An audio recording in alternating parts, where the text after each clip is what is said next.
banyarwandakazi namwe rubyiruko mbarutse impinduka mu Rwanda mwiriwe muri kumwe na Karuranga Sarehe nkaba mbifurije ikaze kuri radio Impara yumvikanira mu karere k'ibiyaga bigari ndetse no mu Rwanda. Nshimishijwe no kubona akanya ko kuganira na bwana Faustin Twagiramungu wigeze kuba Premier Ministre w'u Rwanda, ubu akaba ahagarariye impuzamashyaka yitwa CPC. Nk'umukuru w'impuzamashyaka CPC aragira icyo atubwira muri iki gihe cy'icyunamo uko abona ibintu bimeze. Murakoze nimukurikirane mwumve bwana Twagiramungu Faustin uhagarariye CPC bivuga Coalition pour les partis pour le changement au Rwanda. Ngaho mugire ikiganiro cyiza na bwana Faustin Twagiramungu. Murakoze bwana Twagiramungu Faustin uhagarariye CPC kuba mubonye akanya ko kuza kuri radio Impara kugira ngo mugire icyo mutangariza abanyarwanda muri iki gihe cy'icyunamo.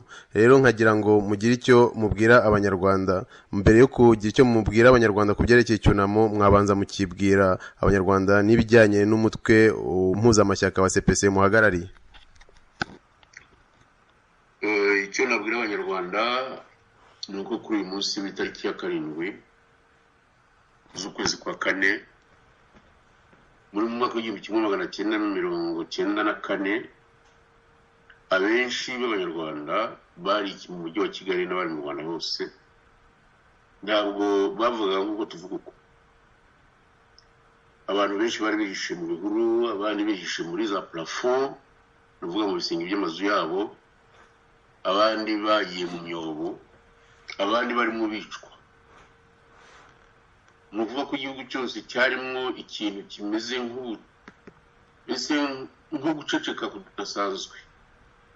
Amasasu ari avuga, abafite imipanga n'amahiri ariho bari mu nzira, abandi bari baturutse ruguru yo za Byumba bagana ndetse za Kibungo, nabo bitwaje Kalashnikov nabo bakora ibyabo bica nta n'ubafotora.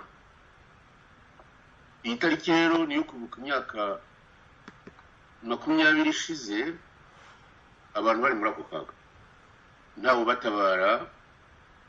Abasirikare b'icyo bita minuari baraho bigendera, nkanjye abari bandinze bo baranambwiye ngo nibaza kunyica nta burenganzira bafite bwo kuntabara. Nkaba rero ngira ngo kuri uyu munsi ngewe nifatanye n'abanyarwanda bose banyuze muri iyi nzira, baba Abahutu, baba Abatutsi, baba Abatwa. Ngo mfite igitekerezo kandi zingira nkigira, nta nubwo nize nkigira, haba mu buto bwanjye, haba mu kubyiruka, haba kuba mbaye umugabo. Sinigeze ngira icyo gitekerezo cyo gutandukanya abanyarwanda nk'uko bimeze ubu ngubu muri iki gihe.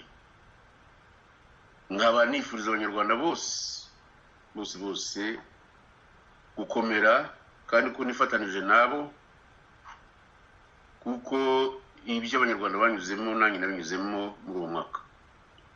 Twese rero tugire tuti dukomere, abakomeretse ntimpore. Ni ibyo ngibyo nifuriza abanyarwanda, nkaba mbifuriza kandi kubana batitandukanye. Ntabwo ariko nabura kuvuga ijambo rindi ryerekeranye n'ibyo bintu byo kwibuka. Abana bato bo bavutse nyuma ya 1994, ibyo tuvuga ntibanabyumva. Ubutegetsi buriho bwarangije kubacengezamo ko Abahutu bose ari abicanyi, ko bagomba no gusaba imbabazi. Ubutegetsi buriho bwarangije kubacengezamo ko Abatutsi ari bo bapfuye bonyine. Ubwo butegetsi ejo bundi bwagiye no muri Loni bwemeza, sinavuga ko ari ku ngufu, bwararize buratakamba bukoresha Abayahudi babushyigikiye n'andi masosiyasiyo abushyigikiye, bemeza ko mu Rwanda ibintu byahabaye ari jenoside Tutsi gusa nta kindi. Nayirongira abanyarwanda batwumva ko Abatutsi atari bo barwanije ubutegetsi bwa Habyarimana. Abarwanije ubutegetsi bwa Habyarimana ni abantu bari mu Rwanda bashakaga demokarasi mu mwaka w'igihumbi kimwe magana cyenda mirongo cyenda, babitangira n'ingoga, babishyira mu mashyaka, bahagurutse abanyarwanda, kandi kuko barahaguruka bakajya bahimba n'indirimbo zo kurwanya ubutegetsi buriho. Icyo gihe abandi baje ku itariki ya 1 z'ukwezi kwa 10 muri uwo mwaka wa 1990 bagiye mu ndaki, ntibigeze bagaragara. ubuzima bwacu twarabushese mu mihanda, turiya mu mihanda turwanya ubutegetsi bwariho, abandi bihishe bari mu myobo, abandi bakibwana. None ubu ngubu bavuga ko nta bahutu bapfuye, ko hapfuye abatutsi gusa. Banyarwandakazi, icyo dushaka nuko mushyira hamwe. Abashaka gukomeza gucura bene iyo politiki yo kudutandukanya kugira ngo bashimangire ubutegetsi bwabo gusa, bumvishe mu mahanga ko aribo bakoze ibitangaza ngo bagahagarika iyo jenoside y'abatutsi gusa, nta muhutu barengeye, n'ibyo numva bashaka kuvuga. Ibyo bintu bakaba aramuhana.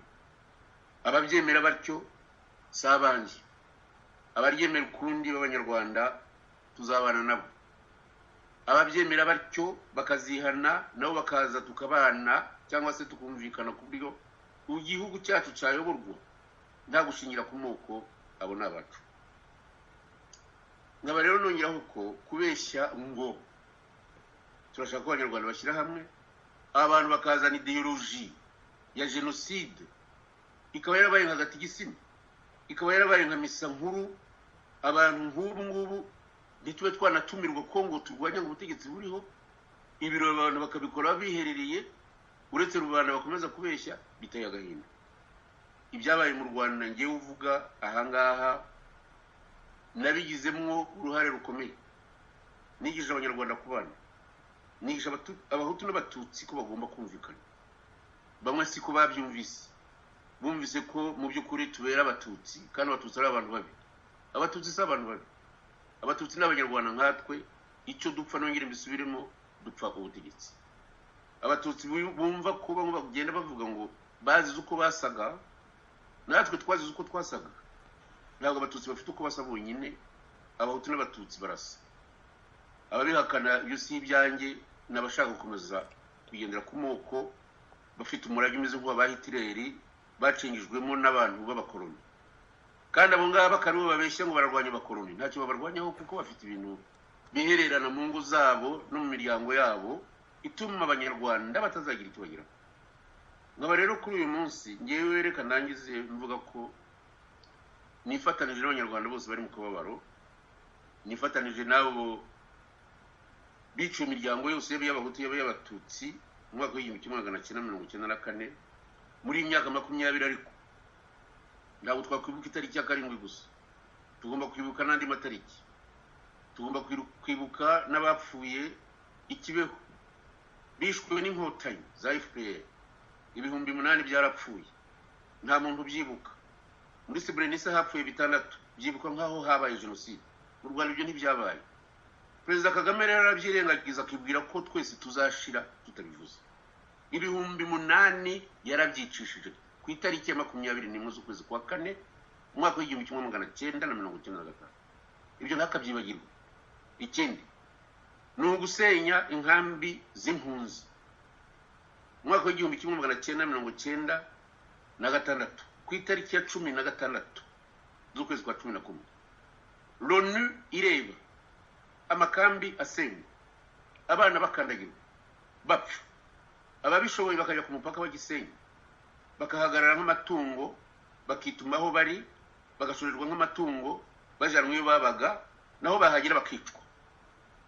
Abandi barakurikiranwe muri Kongo, hapfuye abantu batari hasi 300. Ibyo byose ntabwo Kagame we ashaka kubyibuka, ngo aribuka abatutsi gusa. Abo bantu ntabwo bari inyamaswa, barabana. Abasigaye rero basagutse kubatisha, baracyari mu mashyamba ya Kongo. 200,000 bigomba kuzasubira mu gihugu cyabo. Abakiri muri ayo mashyamba nta mashuri bagira, nta maternité bagira, nta dispensaire bagira, nta bitaro bagira, babaho nk'inyamaswa. Abagore barabyarira mu mashyamba, bakarerera mu mashyamba, bafite igihugu cy'ababyaye. Abo bantu imyaka ishize ari 20. Iyo twibuka rero ntabwo tugomba kwibuka abatutsi gusa, tugomba kwibuka n'ibyakurikiyeho, ndetse tukibuka n'abantu Kagame yishe ku itariki ya 6 z'ukwezi kwa 4 mbere y'iyo tariki y'ukwa 7. Abarundi, Abanyarwanda ntabwo bagomba kwibagirwa ko kuri iyo tariki hapfuye abaperezida babiri. ntabwo rero Kagame ibyo byose yabyibagiza abanyarwanda bose ngo tuceceke gusa ngo arakanga abazungu ngo aravuga ko yahagaritse jenoside ngo aravuga ko hapfuye abatutsi gusa ngo aravuga ko abahutu ari abantu babicanye ko abahutu bagomba kujya basaba ibibazo. Ibyo ntituzabyemera. Ibyo tuzemera n'ibyo abanyarwanda ubwabo bazumvikana. Ibyo gushaka gushimangira ubutegetsi bwe wenyine ntituzabyemera. Ngaba rero ngira ngo nangiriza ahangaha abanyarwandakazi mbabwira ko nifatanije namwe mu kababaro mwagize muri iyi myaka 20. Ngaba mbabwira ariko ko dushaka inzira zose zo kugira ngo tuve muri aka kaga. Abanyarwanda basangirire ku ntango imwe. Ababyeyi bavuze impundu, abandi batega ingori, abagabo bavuge imyato, bavuge n'imigambi bafitiye abana babo bazavuka mu Rwanda rwiza dushaka kuzageraho. Akaba ariyo mpamvu nongeye guhamagarira abanyarwanda bose cyane cyane abari hanze aho bashyiraho amashyaka ko nta kindi kizabakiza uretse gushyira hamwe. Twashyizeho amashyaka, uburyo bwawe bwo kumvikana arabyemera. Ubu twashyizeho icyo twita coalition des partis pour le changement, yitwa CPC. Ni ukuvuga amashyaka ashize hamwe arwanira kugira ngo ibintu bihinduke mu Rwanda. Ngaba rero ngira ngo abantu bari mu gihugu n'abari hanze bayoboke iyo CPC, bumve ko ariyo yonyine ishobora kuzagira ijambo kugira ngo twumvikanishe ibitekerezo bishya, cyane cyane ibitekerezo by'urubyiruko, abana bato bafite imyaka 18 kugeza ku bafite 35, no kuva kuri 35 kugeza kuri 55. Abo bantu bakagomba kumenya ko igihugu ari cyabo, ari bagifitemo uruhare runini, ko bagomba kukirwanira, haba ku buryo bwa politike, haba ku buryo bwa diplomasi, haba no ku bundi buryo, kugira ngo ducogoze abantu bakomeje kwigira bakagarara mu gihugu cyacu bashaka kugitegeka bonyine, bashaka kugitegeka nk'indobano. CPC rero ni ingirakamaro kubera ko ishaka ko ibintu bihinduka, abantu bakumva ko ubutegetsi aricyo dupfa, tugashyiraho inzira nziza zo kugira ngo ubutegetsi butunganira abanyarwanda, abavutse bakarerwa bagakomeza kugira icyizere cy'uko bazakomeza kubaho mu Rwanda rwiza. Amagambo nari mfite yo kuvuga kuri uyu munsi, twibukaho akababaro k'abacu bari mu kaga, twibukaho akababaro k'abakiri mu kaga, akababaro kandi nako tukaba twibuka nanone imiryango yacu yarimbuwe n'ababisha ku mpande zombi, abishwe n'interahamwe, abishwe n'inkotanyi. Ubu ngubu zigize mugani w'ababana zikaba zarigize indyarya z'inyaryenge zibwira ko ibyo zakoze bitazamenyekana. Tuzahaguruka ariko tuzatunganirwa ari uko ukuri kugiye hagaragara, tukamenya umuntu warashe indege yarimo abaperezida babiri, tukamenya n'ibindi byaha. Reka rero ndangize ngira nti abiyita communauté internationale nibareke ikinyoma, nibemere ko abanyafurika bamaze kujijuka. Iyo kwirirwa bashyigikira ubutegetsi nka buriya bavuga ko ngo abantu bahagaritse jenoside, bavuga ko ngo batashoboye kubatabara, ibyo ntibyaba urwitwazo rwo kugira ngo abantu bakomeze badukanyage, bahumirize maso, maze bikomereze urugendo. Abashefu d'Etat babiri bicwe, bakicwa nk'inyoni, ariko iyo biza kubiburaya so kuba bimeze. Ndagira ngo rero abanyarwanda n'abanyarwandakazi ari abari hanze ari no mu gihugu bahagurukire kugira ngo ibintu bihinduke mu Rwanda kandi bihinduke mu mahoro. Murakoze cyane kuba mwumva. Bwana Faustin Twagiramungu, hari akabazo gato nyuma y'ibyo nagira ngo mbabaze. Mu bantu benshi cyane cyane abo tuganira, hari abantu bavuga bati no mu bantu bari mu nzego zo mu Rwanda z'ubutegetsi, haba mu gisirikare, haba no mu gipolisi ndetse mu zindi nzego, ngo hari abantu bumva yuko hagomba impinduka.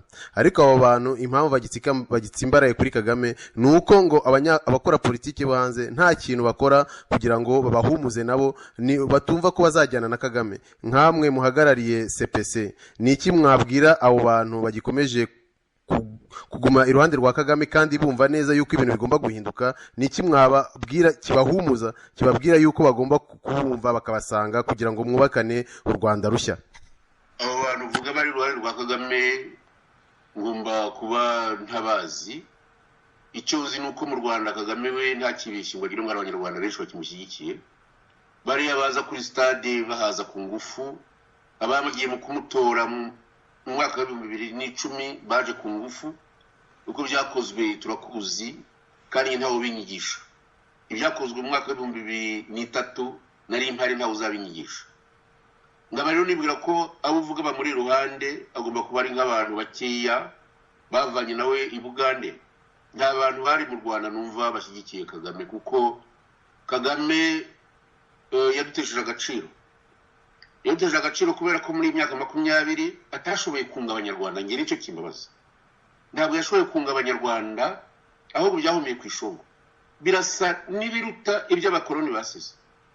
umuntu utegeka igihugu akemera kusoma iriya vanjiri acengeza mu bazungu ko ngo abantu bapfuye ari abatutsi gusa, uwo muntu mu by'ukuri yarakuye no kwegura akavaho rwose. umuntu uzagira ubutwari n'uzavuga ko abanyarwanda bashobora kubana akemeza ko abatutsi koko nibyo barababaye, abatutsi bahizwe bukware, twarabirebaye. n'utazi bya FPR yafaga kuvuga ko ari umututsi, cyangwa ko wa mugani babasazi bakabona uko hasa bati n'umututsi. abana ba bene wacu bagiye bashira barabamara kubera uko basa, ko ngo basa n'abatutsi. ibyo bintu ntitwabihakana, ariko rero kubikuririza ukavuga ko ngo abatutsi bapfuye bonyine, icyo kintu ntabwo tuzakemura. bityo rero abagize Kagame ni abantu bavanye nawe mu Bugande, yakijije, yabahaye amagara tuzarebe mu gihugu cyose cya Afurika nta bantu bafite abajenero nk'abari mu Rwanda. ubu arume yayize isoko arayicuruza. icyo ni ikintu afatanijemo n'abazungu b'inshuti ze. amafaranga ava muri ziriya ngabo ni business, nta nukagira umuntu ibindi by'urukundo bafite ibihugu bajya gutabara. ngaba rero abo ngabo bazanye nawe baje bitwaje gusahura za majerwa, baje bitwaje kuzasahura ibya Kongo, baje gushaka imikiro kandi koko bayigizeho ni bake cyane. abo sibo banyarwanda. rero numva iteka Perezida Kagame avuga ngo abanyarwanda, yavuga abanyarwanda sinzi aba bavuga niba ari agatsiko kaba akorana nabo, ibyo ntawe bimenya. abo rero ntacyo twabakoraho, bazakomezanye nawe, bazakomezanye urugendo nawe. abandi batari muri ako gatsiko ki kabone niyo baba baravuye i Bugande kandi koko barahari b'imfura bafite umutima mwiza wo kugira ngo babe babana n'abanyarwanda. abo ngabo bo bagomba kuza muri CPC, nta bundi buryo bafite, kuko CPC numva ari izatuma abanyarwanda bagira ku mpinduka bashaka. abantu bagishyikiye Kagame bameze nka cya kirondwe kitazi ko uruhu baruvanye ku nka kera. nkaba nibwira ko mu by'ukuri imyaka 20 yaduhaye amasomo. ikintu nifuriza abato b'abanyarwanda ni uguhumuka, bakareba idirishya Imana bakingurira kugira ngo iyo mpinduka ibeho. icyo nifuriza abana bato ni ugushira ubwoba, bakamenya ko igihugu ari icyabo atari cy'umuntu umwe. ntawahora akangisha ngo yahagaritse jenoside y'abatutsi. ibyo abahutu byo Kagame ntabyitayeho, kandi ahora abyivugira avuga ati jewe birambabaje cyane, ibintu y'agahinda kuba bari abantu ntarabishe ngo mbamare. ibyo bivuze nongere bisubire mu itariki ya 7 z'ukwezi kwa 4 umwaka wa 2007 abivugira mu cyahoze cyitwa Gikongo. ntabwo ibyo rero nabitinaho cyane, nawe byo kuyobya marari ngo ni umuntu ngo ushaka gukurwana ngo rwatera imbere, n'abandi baruteje imbere. yaba Perezida Kayibanda yaruteje imbere ndetse kurusha Kagame, kuko yaruvanye mu mwijima udasanzwe. yaba Perezida Habyarimana abazungu bamukomeye amashyi bishyira kera, bavuga ko afite amajyambere mu byaro. none ubu ntawe ukibivuga, bavuga umuntu umwe gusa. nta muhanda mushya n'abanzi ukozwe na Perezida Kagame, nta kintu gishya numva uretse inzu zubatswe n'abandi barazubatse. ibyo rero ntababikanyisha, turashaka kubana nta kintu. reka rero noneho n'amagambo, abo bantu bagikomeye kuri Perezida Kagame ni abafite iyo bamuvana, ni nk'abacanshuru. abo ngabo ntabwo tubashyigikiye. Kagame sinumva abantu bakimushyigikiye icyo bamushakaho. Kagame yishe abantu mu mashyamba ya Kongo. Kagame yishe abantu iyo za Kibeho byo nahoze mvuga. Kagame arafata abantu basangiye nawe, basangiye inkongoro, bameze ndetse nk'abasangiye ibere, basangiye amabanga y'igihugu, basangira ibintu byose umuntu atavugira hano. Ariko ntatinya kugenda ngo abwira ababisha bajye kubatsinda mu bitanda aho baryamye cyangwa se babige mu nzu bahiga imbebo. Uwo muntu abantu bakimushyigikiye n'abazungu afite ibyo yagemuriye yavanye muri Kongo, akabashyigikiye n'abanyarwanda b'ibisambo bashaka ko igihugu gikomeza kugwa mu isangano. N'ibyo ngibyo ngiye nakubwira. Bwana Faustin Twagiramungu, nagira ngo mugire icyo mutubwira kuko ejo hari ibintu byanyuze mu bitangazamakuru byose aho ngo Kagame yaba yarafashe ijambo ashyira Ubufaransa n'Ububirigi mu magambo ko bagize uruhare mu bwicanyi bwabaye mu Rwanda ndetse ko banabukoze. Mwebwe mwabivugaho iki? Ibyo ngibyo n'amateka. Abafaransa bafite ibyo bakoze mu Rwanda n'Ababiligi bafite ibyo bakoze. Ababiligi bakomeje umuco wo kuvangura abanyarwanda, ibyo ngibyo ngira ngo urabizi. Niko amateka yabo ameze, nibo bapimye abantu amazuru, nibo bapimye abantu amashanya, ibyo bita amabinga, nibo bazanye iby'indeshyo n'ibyo. Ibyo ibindi bitabo byanditswe mbere y'ibyo n'ibyanditswe n'Abadage kuva mu mwaka mu kinyejana cya 19, ibintu bishingiye ku moko nuko byanditswe n'abitwa Bagobino, nuko byari bimeze. Abafite amaso ngo y'ubururu n'abafite amasatsi y'imyeru inangaya mu Buraya, Hitler yigeze kubikoresha avuga ko abo bantu aribo bagomba ubundi gusigara ku isi, abandi bose bakabarimbuka. Abandi nabo baraje bati abatutsi n'abantu barebare, kuba muremure si bo barebare bonyine. Muri Afrika du Sud hari abantu barebare barecyaga na ba Mandela, no muri Mozambique bene abo ngabo barahabe, numva atari byagombaga kuduteranya. Kuba bamwe bararagiraga inka abandi bagahinga, numva atari ibintu bigomba kuduteranya. Tuvuga ururimi rumwe, dushingirana, gusa ubutegetsi akaba ari bwo budutandukanye. Ntabwo rero Ababiligi bo bavuga ko ari umurage mwiza basigiye abanyarwanda, ni umurage mubi. Niba byarabaye n'intandaro kugira ngo biduteranye, ibyo niba Perezida Kagame yarabivuze, aho ngaho yavuze ukuri. Reka rero tuze kubyerekeranye n'Abafaransa. Ubyerekeranye n'Abafaransa kuva mu mwaka w'1975 bagiranye amasezerano na guverinoma ya Habyarimana amaze imyaka 2 akoze kudeta. Bemeranya ko bazafatanya mu byerekeranye n'ingabo, nibyo bita defense. Yabo bagiranye ayo masezerano, amasezerano ntibigeze bayahindura, ahubwo barayakajije bayakaza uko inkotanyi zimaze gutera u Rwanda. Ntabwo rero Abafaransa bari kwicara bafitanye amasezerano n'abantu bagiranye nabo bati nuterwa tuzagutabara. Icyo Abafaransa bakoze no gutabara u Rwanda. Ntabwo ibyo bavuga ngo Abafaransa ngo bafashije ngo bahutu gukora genocide, nanjye ndi umufaransa nabamaganira kure. Twari duhari, ibyo ntibyabaye. Icyabaye ni kirero, icyabaye nuko mbere yuko inkotanyi ziza hariya kuri CND zasabye ko Abafaransa bava mu Rwanda. Abafaransa barahambiriye, abasirikare barahava baragenda, nkuko Abafaransa guverinoma yabo yari bategetse abasirikare bavuye mu Rwanda. Abasigaye baki bagombaga kuvugana kubwiriza abasirikare bo mu Rwanda, no kuvuga abafara mu byerekeranye na communication n'ibiteka. Bakagame n'abamufashije bakomeje kuvuga ko ngo bafashije ngo bahutu ngo gukora ngo genocide. Ntabwo numva ko umuntu yava mu Bufaransa ari umufaransa nyirizina akaza afite igitekerezo cyo kwica abatutsi. Ibyo ndumva kugira ngo umuntu abyemere nuko barwaye mu mutwe. Nta Mufaransa wabikora. Abafaransa bakoze revolution yabo. Abafaransa nibo ba mbere bashizeho amategeko yo kurengera ikiremwa muntu. Abafaransa nta mutima mubi bafite wo kurimbura abatutsi, ariko uzuvuga ko Abafaransa yenda batakoze amakosa, kimwe nuko na FPR itavuga ko ari abere uko bakunze kubyita. Bityo rero nkaba nibwira ko amagambo yavuzwe na Perezida Kagame yayavuze mbese ari nko guhubuka cyangwa se kwirengagiza amateka. We arakomeza gutsindagira ngo amateka ntacyo azahindura, ariko kubyerekeye nk'Abafaransa byo birakwiye kujya atekereza ko atari bo bakolonije abanyarwanda ngo bacangize mwayo matwara yo kugira ngo bazarimbura. Birakwiye rero gushaka izindi nzira, kandi Abafaransa ntako batagize, bamwihomyeho, barapfukamye, bagize bate, Sarkozy baraje bakubita ibipfukamiro hasi, ariko ibyo bintu ntashaka kubyumva. Icyo dushaka rero twebwe ni Abafaransa nibagiye gukomeza kurindagira, bahakwa ku muntu utabashaka, bahakwa ku muntu utazabagabira urukundo, cyangwa se ngo afatanye nabo. Nibarebe dosiye y'iraswa ry'indege rya Habyarimana, nuko Habyarimana nawe wahoze ategeka u Rwanda hamwe n'andi ryamera wahoze ategeka u Burundi bapfuye, bagapfana n'abafaransa bari batwaye indege, bagapfana n'abandi bantu bari babaherekeje. Nibareke ibyavuzwe na Bruguière bijye hagaragara. Niba Bruguière yaribeshye, nibareke Trevidic undi mujije basizeho abyerekana ariko berekana n'uwarashiye indege. Uwo warashiye indege akaba ari wateye jenoside kubera ko yari yabigendereye kandi yarazi ko abanyarwanda ariko bazahaguruka nk'uko bagiye bahaguruka mu myaka ibanjije. Ubu ngubu ibintu bigiye gushyirwa ahagaragara. Nimbona cyangwa nimubona Kagame abisimbutse akaba umwere, muzavuye ko jewe yo nababwiye atari byo, ariko ntibizashoboka. Ntabwo bizashoboka kubera ko abagabo barahari. Biravugwa n'abantu yahoze akoresha nka secrétaire général wo muri ministeri y'ingabo witwa Micombero.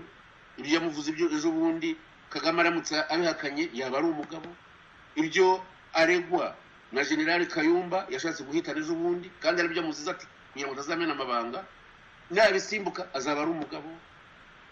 Nabona asimbutse ibyo nyakwigendera Karegeya yasize avuze ko Kagame ariwe warashiriye ndege, nabikira azaba ari umugabo. Ngaba rero nibwira ko mu by'ukuri abafaransa ariko nkoresha ijambo bararengana. Abakomeje kubibitirira kimwe n'abantu b'abagore nabo nabonye bameze nk'abasazi ku maradiyo no ku mateleviziyo bavuga ngo abafaransa bagiye begeka ngo abagore b'abatutsi ku mihanda, ngo abakobwa b'abatutsi ku mihanda kugira ngo bakore ibyamfura mbi. Ibyo bintu byose ni propaganda. Ntabwo bavuga iby'inkotanyi zakoze, inda z'abagore zagiye zisatura, imihini bagiye bakubita n'udufuni, abantu bagiye bakubitwa imisumari mu rutwariro, umusumari ugatunguka mukananwa. Ibyo ntaho bivuga. Inkotanyi n'abere n'abamarayika, abandi nibo mashitani. Nibarekera aho ngaho rero. Ngira ngo imizinga igiye kuzavamo imyibano, ahubwo ndibwira ko abazungu bashyigikiye ubutegetsi bw'i Kigali bari bakwiye guhindura imirishyo bakavuza izindi ngo. Nibyo bwana twagira mungu, nkaba nagira ngo twanzura, ariko mbere yuko twanzura nagira ngo dusobanure ku byo wigeze kuba ambasaderi w'u Rwanda Yohani Swinen yavuze muri iki gihe cy'icyunamo. We aremeza ati mu Rwanda avuga jenoside nyarwanda. Bamubaza impamvu atavuga jenoside y'abatutsi kandi mu minsi ishize yaremejwe na Loni, ariko bitewe n'uko u Rwanda rwashyize igitutu kuri Loni. Aravuga impamvu we ati nuko u Rwanda abantu bose baruguyemo bagomba kwibuka bagahabwa icyubahiro kugira ngo hazabeho ubwiyunge nyakuri. Mwebwe ibyo bwana Yohani Swinen avuga niko mubibona? Ubwo ariko nawe urambaza wigiza nkana niko mbibona nyine. Wabuze ububaza nta nibwo ari jewe wari kubaza. Jewe bene wacu barabamaze, ntabwo bigeze bajya mu ishyaka nari muri rya MDR, nta nubwo bigeze bajya mu nkotanyi, nta n'umwana wabo bigeze ajya mu nkotanyi. Abenshi yego babaje nguko basa, abandi babaze ko babaziza ko bene wabo batwagira mungu abantu bitaga inyenzi, akaba n'icyitso gikomeye cy'inkotanyi. Abahutu barapfuye kandi nongere mbisubiremo. Ntabwo abantu barwanije Perezida Habyarimana n'abavuga ko bashaka demokarasi ari abatutsi. Sinzi niba ibyo abantu bakunze kubyumva. Abantu batangiye kurwanya ubutegetsi bwa Habyarimana bwatangiye mu mwaka wa 1990 basaba ko amashaka ashyirwaho, na Perezida Habyarimana akabyemera ko amashaka ashyirwaho nk'uko Mitterrand yari yabibasabye itariki ya 30 z'ukwezi kwa gatandatu umwaka wa 1990. Abo bantu barashize bicwa n'interahamwe. Abo bantu barapfuye ariko ntaho bavuye. Biratangaje kubona abatutsi baza ngo miliyoni y'abatutsi yarapfuye bakabyemeza, bazi ko twapfanye nabo. Biratangaje. Bazi ko twatanze ibitambo dushaka demokarasi no kugira ngo bataye mu gihugu tubane nabo. Ubu bakaba babwira abazungu ko aribo bapfuye bonyine. Ibintu ni amahano. Ibyo rero uwo mugabo Swinen yavuze genda bishyigikiye mu mpamvu maze kugusobanurira. Kandi si je jenyine, n'abanyarwanda ibihumbi magana bashatse ko ubutegetsi buhinduka. Abo banyarwanda cyane cyane abana bato kuva mu myaka 18 bari bahagurukiye barishwe. Uwo bana kubera ko bapfuye bose bahindutse abatutsi. Umuntu akakubwira ko ku Gisozi ibihumbi 250 bihari ngo ari abatutsi. Tuzi neza ko umujyi wa Kigali wari utuwe n'abantu ibihumbi 300 birengaho biki, ariko umuntu akakubwira ko abo bose ari abatutsi. Singiro nkubwira amafoto y'abantu bahari nzi yewe b'abahutu ariko ubu ngubu babaye abatutsi kubera ko bari ku Gisozi. Ibyo bintu rero byo gukomeza kurimanganya ku byerekeranye na biriya bya jenoside abantu babifitemo inyungu nta wundi bifitemo inyungu kurusha Perezida Kagame kubera kwazi ibyo yakoze. Yarakwiye rero kurekera aho ngaho ntabwo ushobora gukomeza kurindagiza abantu baravuga ngo amateka ngo yaratobwe. Aya mateka arimo aratobwa tureba tukiriho, nidupfa azatobwa birenzeho ariko mu gihe tukiriho tuzemera ko atobwa. Okay. Bwana Twagiramungu murakoze cyane kuba muduhaye umwanya tukaba tubifurije umunsi mwiza, mugire umunsi mwiza n'icyunamo cyiza. Murakoze cyane kunyifuriza ibyo by'icyunamo cyiza. Namwe kandi turabifurije, reka nongere mbyifuriza abanyarwanda bose mbasaba kugira ngo basenge Imana kandi bakomere, bumve ko tugomba kuzabana mu gihugu cy'u Rwanda dushingiye cyane cyane ku bwumvikane nuko ubutegetsi bwasarangwa mu gihugu. Nibyo nta bintu nabo. Murakoze mwirirwe.